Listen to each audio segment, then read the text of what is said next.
आप सभी को नमस्कार। जय हिंद, जय भारत।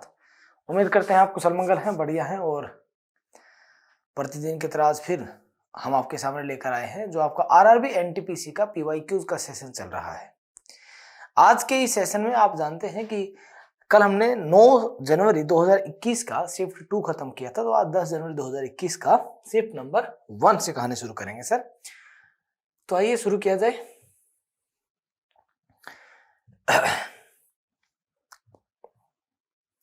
क्वेश्चन नंबर 1 कह रहा है भैया, इनमें से कौन सा ग्रेटेस्ट फ्रैक्शन है और कौन सा स्मॉलेस्ट फ्रैक्शन है।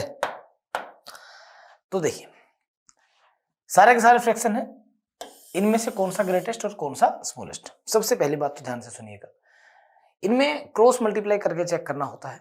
दूसरी बात अगर मैं बता दूं तो बीच का डिफरेंस जरूर चेक करना होता है कि न्यूमरेटर और डिनोमिनेटर के बीच का डिफरेंस कितना है। यहाँ कितना है, 3, यहाँ 2 है, यहाँ 2 है, यहाँ 3 है, यहाँ 3 है, यहाँ 3 है।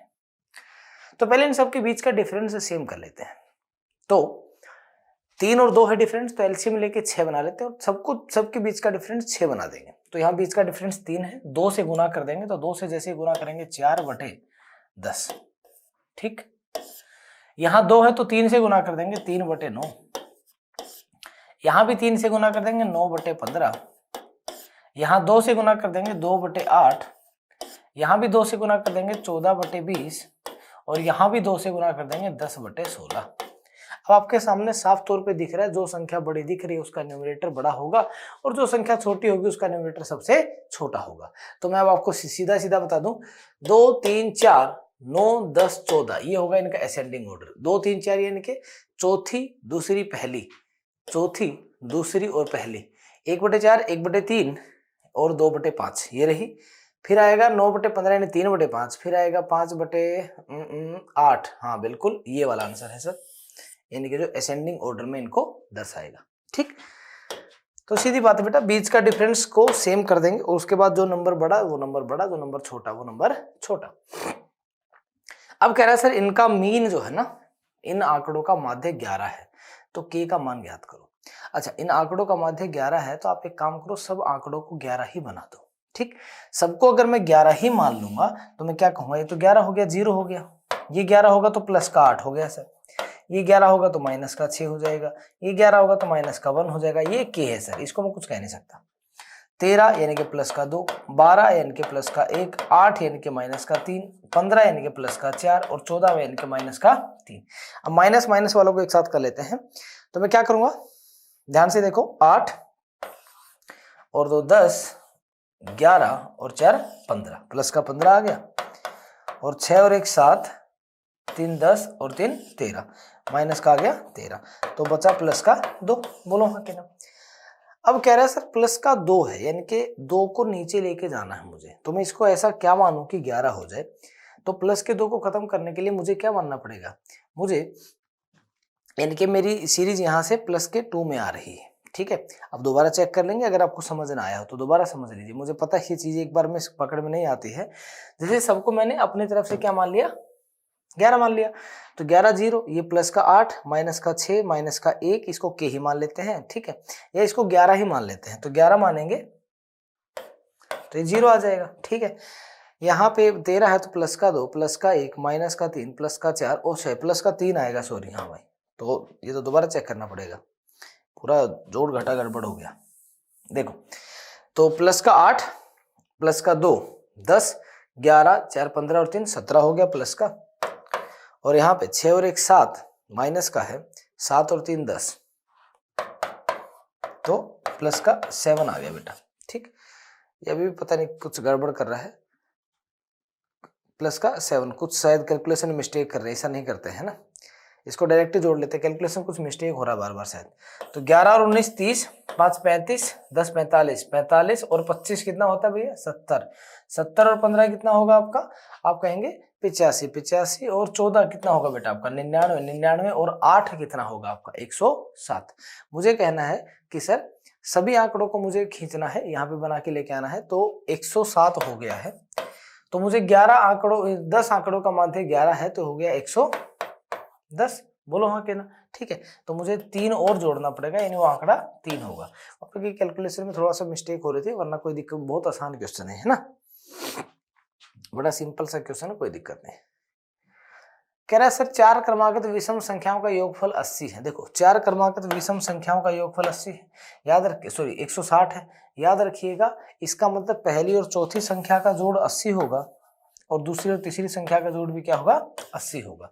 तो 80 होगा तो 40 के एक इधर की और एक इधर की संख्या देख लो, तो ये 41 हो जाएगी, ये 39 हो जाएगी, तो ये 37 हो जाएगी और ये 43 हो जाएगी। क्या पूछ रहा है, सबसे छोटी संख्या 37।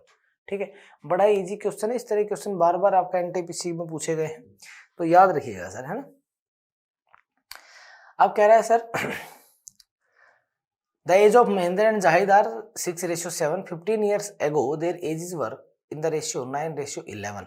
ठीक, महेंद्र प्रेजेंट एज इज, सीधा सीधा आप क्या करेंगे, कल मैंने सिखाया था आपको क्रॉस प्रोडक्ट, ये रेशियो अभी है, ये रेशियो पहले था, 15 साल पहले था, तो -15 -15 क्रॉस मल्टीप्लाई करो, 11 6 66, 9 7 63, 66 और 63 को माइनस करेंगे 3, 15 में 135 और 11 15 165, आप घटा करोगे तो 30 आ जाएगा यहाँ पे। ठीक, 3 बराबर 30 तो 1 बराबर 10। अब पूछ रहा है भैया महेंद्र की वर्तमान आयु, महेंद्र की वर्तमान आयु 6 यूनिट है, तो 6 बराबर 60 हो जाएगा, दैट्स इट। ठीक, बिल्कुल सिंपल क्वेश्चन, कोई दिक्कत नहीं आएगी बॉस। ठीक है जी। अब कह रहा है जी सुशील एक कार्य करने में 15 घंटे लगाता है, बिशन 18 घंटे लगाता है। ठीक है सर, यदि वे एक साथ कार्य करें, उन्हें कार्य पूरा करने में कितना समय लगेगा। एलसीएम ले लेंगे 90, तो 15 6 90, 18 5 90, तो 90 को 6 और 5 11 से डिवाइड कर देंगे, 8 सही 2/11 घंटे आ जाएगा। एज सिंपल एज दैट, है ना। बहुत बहुत साधारण प्रश्न है जी, है ना, कोई इसमें मुश्किल वाला काम है नहीं वैसे, है ना। अब ये देखो क्या कह रहा है, कह रहा है सर एबीसी ना आंतरिक कोण है, तो निम्न का सरलीकरण करो। देखो ऐसे में ना आप ये मत सोचना कि यार मैं मतलब ये लगा दूं, क्या इसको क्या कहते हैं, कोई हाफ एंगल फॉर्मूला वगैरह लगाना है क्या, नहीं। आप एक ट्रायंगल मानो, इसने आपको बाउंड नहीं किया कैसी ट्रायंगल है, तो एक ट्रायंगल मानो जिस ट्रायंगल के आप एक एंगल को 90 मान लो, दो को 45 45 मान लो, या मैं कहूंगा 30 60 90 मान लो, या मैं कहूंगा गोली मारो या 30 60 90 को 60 60 60 ही मान लेते हैं। ठीक है, आंसर मेरा बैठ जाएगा 60 60 60, यानी कि 60 और 60 120, 120/2 60। cos 60 की वैल्यू क्या होती है, 1/2 का स्क्वायर 1/4। ये 60/2 30, तो cos 30 की वैल्यू √3/2 उसका स्क्वायर 3/4 डिवाइड बाय sec 30 की वैल्यू क्या होती है। अब cos 30 की √3/2, हाँ cos 30 की √3/2, sec 30 की 2/√3, 2/√3 का स्क्वायर 4/3 माइनस, और ये कोट 60 होगा, है ना। कोट 60 की वैल्यू क्या होती है सर 1/√3, 1/√3 का स्क्वायर 1/3, तो यहाँ से क्या आ जाएगा 4/4 यानी कि 1, ये तो खत्म हो गया, 1 आ गया। यहाँ से क्या आ जाएगा 3/3, ये भी 1 आ गया। अरे 1/1 तो 1 ही होगा ना, दैट्स इट। ठीक है सर, सिंपल हो गया कहानी, कोई दिक्कत नहीं आएगी। अब कह रहे हैं ये तो कल भी करवाया था सेम इस तरह question, sine theta minus cos theta अगर 0, तो sine theta is equal to cos theta हो जाएगा यहाँ से, बोलो हाँ के ना। इसका मतलब अगर sine theta is equal to cos theta हो गया तो आप क्या करेंगे, आप वैल्यू को मान लेंगे 45। ठीक है, वैल्यू क्या मान लेंगे 45, तो आप वो देखें साइन 45 1/√2, 1/√2 का क्यूब क्या होता है 1/2√2, और इसका डबल हो जाना है। ठीक, तो ये क्या हो गया ट्वाइस हो गया, तो 2/2√2, 2 से 2 कट गया, 1/√2 आ जाएगा आंसर, यानी ऑप्शन नंबर डी। बहुत सिंपल क्वेश्चन सर। अब कह रहा है भैया एक ट्रायंगल की 3 भुजाएं 6 4 और 9 सेंटीमीटर है। ठीक है, एक अन्य ट्रायंगल डीएफ है जिसकी एक भुजा 36 सेंटीमीटर है, जो एबीसी के समान है। यहाँ पे देखेंगे सिमिलर, ये समरूप लिखना चाहिए था, समान लिखा है, टाइपिंग मिस्टेक है छोटा सा। डीईएफ की सबसे बड़ी संभाव्य परिमाप क्या होगा। देखो एबीसी और डीईएफ एक दूसरे के सिमिलर हैं, इसका मतलब एबीसी की एक साइड डीईएफ की एक साइड के रेशियो के सिमिलर होगी। सबसे बड़ा परिमाप बताना है तो मैं सबसे छोटी साइड को ही ये मानता हूँ 36, बोलो हाँ क्या ना। तो यहाँ सबसे छोटी साइड क्या है 4 है, तो यहाँ सबसे छोटी साइड क्या है 36 है, तो 9 गुना हो गया उसका। कितने गुना हो गया 9 गुना, तो परिमाप भी 9 ही गुना होगा। तो इसको जोड़ो 9 और 10 19, 9 गुना कर दो 19 में 171, बात खत्म, इतना परिमाप होगा सर। ठीक है, छोटे से छोटा पूछता तो मैं 9 की वैल्यू 36 मान लेता। ठीक है, फिर 76 आंसर आ जाता। कह रहा भैया एक संख्या है जिसके डिजिट्स का सम 2 डिजिट नंबर है जिसके डिजिट्स का सम 5 है। ये लो सर सारे 5 वाले हैं। ठीक है, यदि संख्या को उलट दिया जाए तो नई संख्या में 1 बढ़ाने पर यह मूल संख्या के 3 गुना के बराबर आ जाएगा। देखो 23 को उल्टा करेंगे 32, 32 में 1 जोड़ेंगे 33, ये 23 का 3 गुना तो नहीं है। इधर आ जाओ, 14 को उल्टा करेंगे 41, 41 में 1 जोड़ेंगे 42, 42 14 का 3 गुना है, इसका मतलब वो नंबर 14 है। बात खत्म सर, सोचना नहीं है मुझे। एलसीएम ऑफ दिस, एलसीएम का मतलब क्या होता है? देखो कल मैंने एचसीएफ निकालना सिखाया था, जहां पे हमने पढ़ा था 2 की 4 और 2 की 2 को अगर एक साथ रखेंगे तो 2 की 2 बाहर निकलेगा, लेकिन आज देखेंगे 2 की 4 और 2 की 2 है तो बड़े वाला बाहर निकलेगा, यानी 2 की 4। एक ये ऑप्शन है सर। आगे देख लो 3 की 4, 3 की 6 तो 3 की 6 निकलेगा, 5 की 3, 5 की 5 तो 5 की 5 निकलेगा और 7 की 2 निकलेगा, यानी कि ये ऑप्शन है। वैसे शुरू में ही मिल चुका था, बाकी की जरूरत ही नहीं थी मुझे। ठीक है बस, ओके। इसको जोड़ना है यार, कुछ भी तो नहीं है, ये बड़े सिंपल सा क्वेश्चन है। क्या है इसमें यार? देखो 8 और 8 16, ठीक, तो ये 2 पॉइंट नहीं होगा, 185 पॉइंट नहीं होगा, 1 पॉइंट नहीं होगा, यही होगा 16, 16 में 2 18, कुछ ना कुछ जुड़ के और आएगा। ठीक है, मैं कहता हूँ बहुत ईजी है सर, कोई दिक्कत नहीं है इसमें। अब कह रहा है सुनील अपनी मासिक आय का 2/17 बचा रहा है और उसकी मासिक आय 51,000, तो कितना बचा रहा है? तो देखो भैया 17 इनकम है तो 17 3 51 हो गया, 1 यूनिट 3,000 होगा तो 2 यूनिट 6,000 होगा, तो 6,000 बचाएगा, बात खत्म। अब ऐसे क्वेश्चंस के लिए तो मुझे सोचना भी ना पड़े यार, है ना। अब क्या कह रहा है? देखो अब कह रहा है जी सूरज और विमल एक बिजनेस स्टार्ट करते हैं, उन्होंने 8400 रुपए कमाया प्रॉफिट के रूप में 1 साल में। At the end of year Suraj got 4500 as his share, what is the ratio of amount invested by Suraj and Vimal? देखो सीधी बात है बेटा, ये सूरज हो गया, ये विमल हो गया। सूरज को 4500 मिला है, कितने में से? 8400 में से। तो विमल को कितना मिला होगा? 3900 मिला होगा। और इसी रेशियो में उन्होंने इन्वेस्टमेंट लगाया होगा, क्योंकि दोनों का टाइम फ्रेम क्या है? सेम। 45 और 39 का रेशियो क्या आएगा? 15-13। लेकिन ध्यान से देखो ये पूछा कैसे? सूरज विमल पूछा है तो 15-13, यहाँ पे विमल और सूरज पूछा तो 13-15 हो जाता आंसर। ठीक है, पूछने का फर्क है कि किस तरह पूछ रहा है आपसे वो। ठीक है बॉस। अब ये देखो क्या कह रहा है? कह रहा है सर एक दुकानदार 25 कमीज बेचने पर 5 कमीज के विक्रय मूल्य के बराबर लाभ होता है। ठीक, 25 कमीज बेच रहा है तो 25 कमीज खरीदी के भी तो लाएगा कहीं ना कहीं से, तो आप ऐसे बोलोगे 25 कमीज खरीदी और 25 कमीज बेच डाली, तो लाभ हो रहा है 5 कमीज के विक्रय मूल्य यानी एसपी के बराबर। तो लाभ सीपी में जुड़ता है, इसको उधर लेके जाएंगे तो 25 का सीपी इज इक्वल टू, इसको उधर लेके जाएंगे तो क्या हो जाएगा? 20 का एसपी हो जाएगा। तो 5 चौके 20, 5 पंजे 25, तो सीपी अपॉन एसपी की वैल्यू क्या आ जाएगी? 4/5, यानी कि 1 यूनिट का फायदा हो रहा है 4 पे, तो 1/4 यानी कि 25% का क्या हो जाएगा? फायदा हो जाएगा। ठीक है जी, ओके, बहुत सिंपल सी बात है। अब ये देखो क्या कह रहा है? कह रहा है सर अमृत ने ना 1 वर्ष के लिए 10% के वार्षिक साधारण ब्याज पर कुछ धनराशि उधार ले। ठीक है, तो 1% 1 साल के लिए 10% पे ली तो 10% ब्याज देगा। ठीक है जी। अभिषेक ने उतने समय के लिए उतनी धनराशि उसी दर पर चक्रवृद्धि छमाही के रूप में ली, तो 5% हो गया छमाही का मतलब, और 1 साल का मतलब 2 साल हो गया। ठीक है, तो एक बात बताओ 5% के हिसाब से 2 साल में सीआई कितना लगेगा? x + y × xy/100, तो 10.25। ठीक है, और उसको कितना लगा था पहले वाले को? 10%, तो कितने परसेंट का गैप आ गया? 0.25% का। 0.25 को आप सीधा सीधा लिखना चाहो तो 1/4% भी लिख सकते हो। और कह रहा है 50 रुपए अधिक का भुगतान कर रहा है, तो 1/4% की वैल्यू 50, तो 1% की वैल्यू 200। तो कह रहा प्रिंसिपल क्या था? कितनी धनराशि उधार ली थी? 1% की वैल्यू 200 है तो 100% की वैल्यू 20,000 आ जाएगी। ऑप्शन नंबर ए आपका आ जाएगा सर। ठीक है जी। कल भी इसी तरह का क्वेश्चन किया था। QBC 72 है, यानी कि ये वाला एंगल 72 है, तो ये वाला ऑटोमेटिकली 72 होगा और ये भी 72 होगा, क्योंकि वो आपको क्या दे रखे हैं सर? अच्छा, आज आपको पैरेलल नहीं दे रखी है। ओके ओके, पैरेलल नहीं दे रखी है, तो इसका मतलब इसकी वजह से ये 72 और ये दोनों साइड बराबर है, तो ये 72 तो ये भी 72। कल वाली जो शिफ्ट थी उसमें ये इसके पैरेलल गिवन थे, जिसकी वजह से ये 72 हो गए थे और ये होते ही हैं। क्यों? Alternate segment theorem. कल वाली क्लास जिसने देखी होगी तो मैंने बताया था ये पहले भी। तो ये 72 कितना हो गया? 144। तो ये एंगल ऑटोमेटिकली कितने का बचा? 36 डिग्री का बचा। ठीक है बेटा, ओके, पक्का। कह रहा है भाई 2 से लेकर 281 तक के सभी सम पूर्णांकों का योगफल ज्ञात करें। देखो 2 से 281 तक के सभी ये सब पूर्णांक जो होंगे वो क्या होंगे पहले तो देख लो। 2 से लेकर के 280 तक के पूर्णांक होंगे, बोलो हाँ के ना, पक्की बात।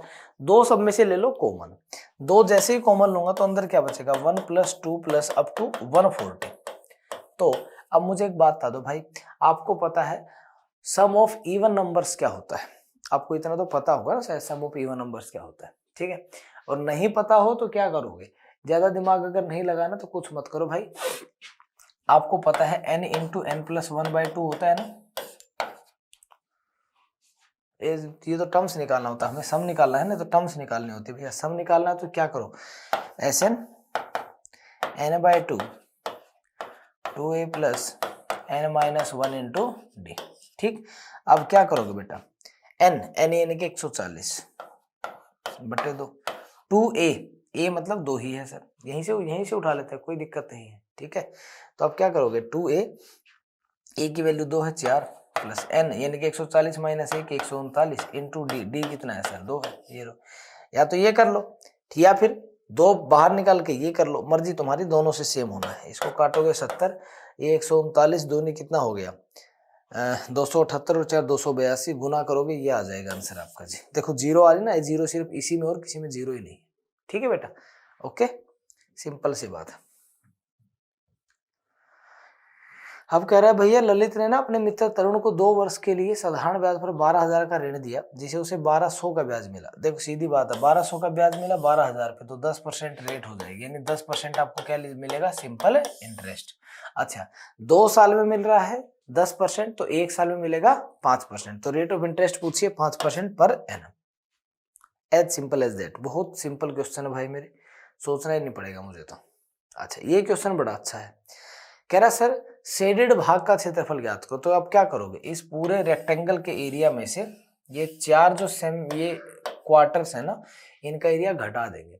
तो पूरे रेक्टेंगल का एरिया क्या है, लेंथ इंटू ब्रेथ, तो ये 8 है, ये 15 है, तो 15 8 120 माइनस 4 क्वार्टर का मतलब पूरा एक सर्कल, और एक सर्कल जिसकी रेडियस क्या है 3 यानी πr², तो 22/7 r² 3 का स्क्वायर 9। अब ये देखो 120 माइनस 22 में कितना होता है 198/7, एलसीएम ले लोगे 7 12 से 84 840 माइनस 198, क्या आएगा सर, घटाओगे इसमें से 10 में से 8 गया 2, तो मुझे लग रहा है यही उत्तर आएगा, 2 इसी में है सर। 10 में से 8 गया 2 कैरी हो गया, या 13 में से 9 गया 4, वही आ रहा है, ठीक है। और 7 में से गया 6 642/7 सेंटीमीटर², ऑप्शन नंबर डी, ठीक है बॉस। कटाकट मारते हुए चलना यार, सोचना ही नहीं है ज्यादा, तो इतना सोचेंगे तो करेंगे कैसे। कह रहा भैया 5 मीटर लंबी एक सीढ़ी एक दीवार के सहारे खड़ी है। अरे तो कल वाला ही क्वेश्चन है, देखो आज की शिफ्ट और कल वाली शिफ्ट सेम है लगभग। ये 5 मीटर लंबी सीढ़ी है, ठीक है सर, वह दीवार के 3 मीटर ऊंचाई तक पहुंचती है, 3 है तो ये ऑटोमेटिकली क्या हो गया 4 हो गया, ठीक है। सीढ़ी को दीवार की ओर कितनी दूर तक ले जाना चाहिए जिससे उसका सिरा 4.8 की ऊंचाई तक उठ जाए। अब दूसरा केस क्या है, दूसरा केस है यहाँ ये 4.8 हो जाए सर, तो यहाँ कितनी इधर खिसकाना चाहिए, तो ये अभी 5 है, तो ये 4.8 है, ये 5 है, तो वही लगा दो बेटा दोबारा से आप पाइथागोरस, ठीक है। 5 का स्क्वायर 25 माइनस 4.8 का स्क्वायर होता है 23.04, इसको घटाओगे आएगा 1.96, 1.96 का स्क्वायर होगा 1.4, तो 1.4 मीटर खिसका देंगे, सॉरी 1.4 मीटर ये है, सॉरी 1.4 मीटर ये है, तो 4 में से 1.4 घटाओगे 2.6 खिसका देंगे, ठीक, ये नहीं होगा, ये ऑप्शन होगा, ठीक है जी। कल ही करवाया था ये क्वेश्चन, तो कोई बड़ी बात है नहीं, है ना। ये सिंपलीफिकेशन का क्वेश्चन है सर, पहले यहां से सोल्व करेंगे, कल भी सिखाया था। रूट 36 को 6, 19 और 6 25, 25 का रूट 5, 5 को 8 से गुना करोगे 40, 40 और 185 कितना होगा 225, 225 का रूट है 25, और 66 और 25 91, 91 का रूट 91, पत्ता साफ। इतना ही तो करना है, ज्यादा क्यों करना है मुझे। कह रहा है एक मोटर बोट जिसकी शांत जल में चाल 11 किलोमीटर प्रति घंटा है, धारा की दिशा में यानी कि डाउन स्ट्रीम में 28 किलोमीटर 2 घंटे 20 मिनट में जाती है। तो 28 किलोमीटर जाती है 2 घंटे 20 मिनट, 2 घंटे 20 मिनट का मतलब 2 सही 1/3 यानी कि 7/3, तो 7 चौके 28, 12 किलोमीटर पर आवर आ गई इसकी डाउन स्ट्रीम की स्पीड। अब बोट की स्पीड 11 है, तो करंट की स्पीड क्या होगी, 1 ज्यादा होगी। क्यों? क्योंकि ये 12 है तो 11 और 1 12। Option number D. सिंप्लीफिकेशन का क्वेश्चन है बॉस। क्या कह रहा है, कैसे सोल्व करोगे इसको बताओ। पहले तो इसको सोल्व करो। 24 गुना 3 72 माइनस 5। पहले इसको से अंदर सोल्व कर लो। 5 माइनस 2 3, 3 और माइनस 5 कितना होगा बोलो, माइनस 15। माइनस 15 को इधर देखो, 1/3 गुना माइनस 15/10 काट दो। 3 5 15, 5 से 2, ये आ गया माइनस का 1/2। तो माइनस माइनस प्लस, तो 72 प्लस 1/2 5/2, 72 और 2.5 74। ये लो सर, ठीक है।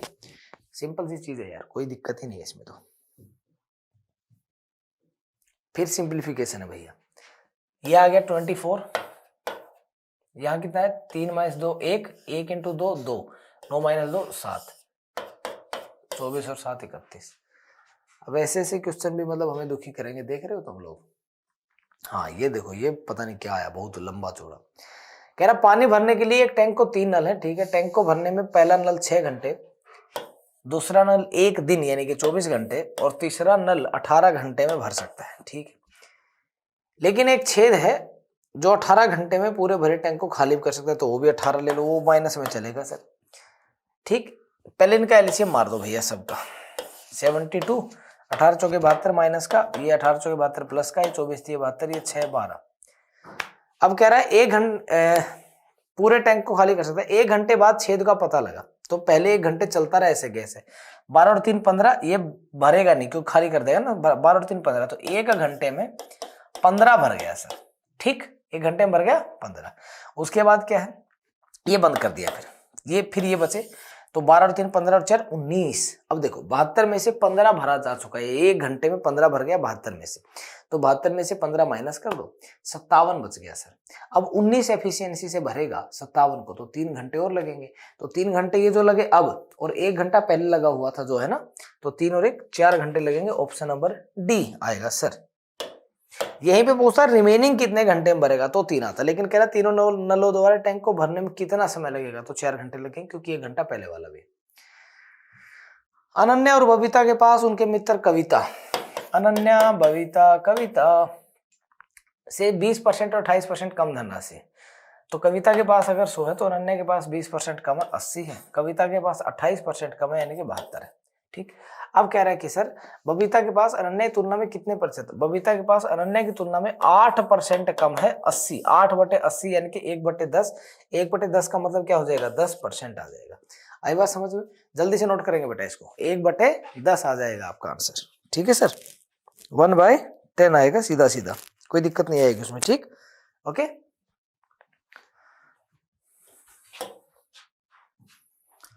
क्वेश्चन नंबर 27 क्या कह रहा है सर, कह रहा है x-3 ना इसका एक गुणांक है सर, x-3 इसका एक गुणांक है। तो बताओ क्या होगा, तो आपको क्या करना है, कुछ भी नहीं सर। x-3 अगर एक गुणांक है तो x की वैल्यू 3 रख दो, तो यहाँ पे सब जगह x की वैल्यू 3 रख दो भाई, कुछ भी नहीं है जी, के का आंसर आ जाएगा। x की वैल्यू 3 रखो, 3 की पावर 4 81, 3 का स्क्वायर 9 दूनी 18, तो 81 माइनस 18, 3 का स्क्वायर 9 दिए 27 माइनस 3 प्लस के, और इज इक्वल टू क्या मान लो 0। ये लो, ये आ गई के की वैल्यू, ठीक। ओके डन, कोई टेंशन नहीं है यार, चिल मारो बिल्कुल। कह रहा है वह छोटी छोटी संख्या याद करो जो 2 से 10 तक की सभी संख्याओं से विभाज्य है। 2 से 10 तक की सभी संख्याओं से भाग हो रही है। 2 3 4 5 6 7 8 9 10 इन सब से भाग होती हो, तो एलसीएम निकाल दो ना यार। एलसीएम कैसे निकालेंगे, सबसे बड़ी संख्या 10 है, 2 10 के अंदर घुस जाएगा, 3 नहीं घुसेगा। 4 में से 2 घुस जाएगा, 5 पूरा घुस जाएगा, 6 में से 2 घुसेगा, 3 2 घुसेगा, 8 में से भी 2 घुसेगा, ठीक। अब 9 पे आ जाओ, 3 गया, ये भी 3 गया, घुस गए। अब इस 4 पे आ जाओ सर, तो ये 2 गया इसमें, ठीक है। अब कौन बचे, 7 4 9 10, ठीक है भैया। अब गुना कर दो भाई मेरे, आपको क्या है 9 7 63, 63 गुना 4 कितना होगा 252, 252 गुना 10 2520। कहानी साफ। कह रहा है भैया 40 छात्रों द्वारा प्राप्त अंकों का माध्य 68 है, तो ये लो जी, और कह रहा है बाद में पाया गया कि 25 को गलती से 45 पढ़ा गया। अच्छा 25 को 45 पढ़ा गया तो 20 ज्यादा पढ़ लिया है, 20 ज्यादा पढ़ लिया। 40 संख्याओं के लिए 20 ज्यादा पढ़ लिया यानी कि हाफ ज्यादा आ गया होगा। 20/40 यानी हाफ ज्यादा आया होगा। तो 68 आया हुआ तो हाफ कम कर दो, 67.5 हो जाएगा। That's it. ठीक है। कल भी इस तरह का क्वेश्चन था, हमने देखा था। कह रहा है एक दुकानदार ने प्रत्येक वस्तु पर उसके वास्तविक लागत मूल्य से 25% अधिक अंकित मूल्य किया। तो एक काम करो, सीपी 100 मान लो, एमपी 125 मान लो। ठीक। कह रहा प्रत्येक वस्तु के अंकित मूल्य पर 12% की छूट दे दी, तो इसमें 12% छूट भी दे दो भैया। तो 25 पंजे 125, 25 चौके 100, 4 से 22, 22 पंजे 110, 110% हो गया एसपी। ठीक। अब कह रहा है यदि एक सूट भर का कपड़ा 2750 में बेचा गया तो 110% की वैल्यू 2750 है। कह रहा है सर कितना लाभ प्राप्त हुआ, लाभ कितना मिला। देखो 100 की चीज को 110 में बेचा, 10% का लाभ हुआ। तो काट दो 0 से 0, 11 दूनी 22, 11 पंजे 55, 1% की वैल्यू 25, तो 10% की वैल्यू 250, तो 250 रुपए का लाभ हुआ सर उसे। ठीक है बॉस, ओके। तो ये था आज का आपका आरआरबी एनटीपीसी 10 फरवरी 2021 की शिफ्ट नंबर 1। कल मिलेंगे शिफ्ट नंबर 2 के साथ। तब तक के लिए खुश रहे, मस्त रहे। जय हिंद।